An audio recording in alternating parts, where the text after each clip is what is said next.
Recognized. Thank you. As the chair knows, I find several of the federal agencies very frustrating. But among the most frustrating is the Internal Revenue Service. One of the more interesting rulings of the Revenue Service deals with the reclassification of certain gratuities as wages when they were meant to be tips.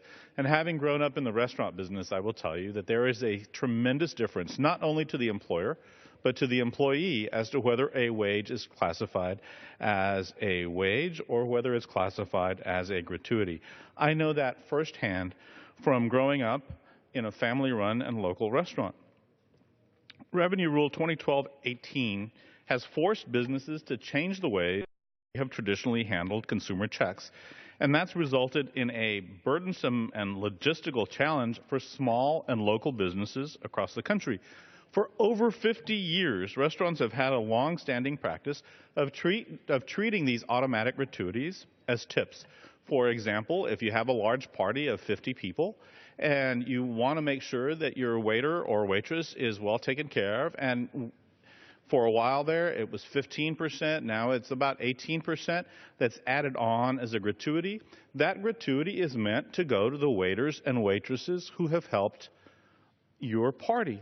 Yet, the way the IRS would treat that, the IRS would treat that not as a tip, not as a gratuity, but as part of their wage, which means it is counted against the employer for income purposes, and then it is counted again against the employee for income purposes. The revenue ruling clearly is against years and years and years of practice by the IRS. Now, a lot of bigger restaurants may have the ability to forego the automatic gratuities without experiencing any significant challenges, but for small and local restaurants, that is a big deal. Wait staff are often subject to inadequate tips on large parties.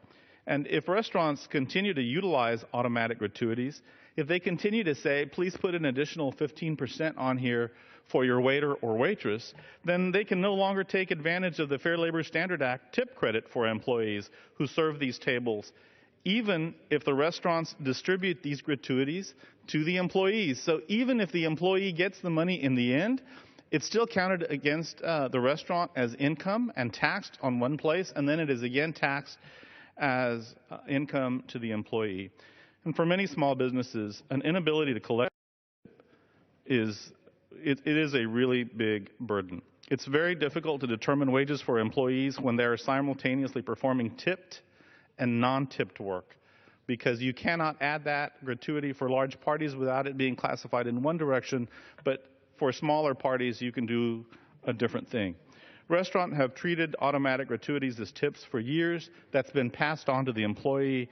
That's very important to the employees. It is a big part of the money that they make. And so, as the champion of small and local businesses, I have very real concerns about the implications of the Revenue Rule 2012-18. And I would like the IRS to delay it and reconsider their characterization of these tips and service charges. And I understand, I want to thank the chairman of the committee for allowing me to step forward and raise my concerns, as well as the ranking member. Mr. Chairman, thank you so much for the opportunity. And at this point, because of the point of order, I will withdraw the amendment. Without objection, the amendment is withdrawn.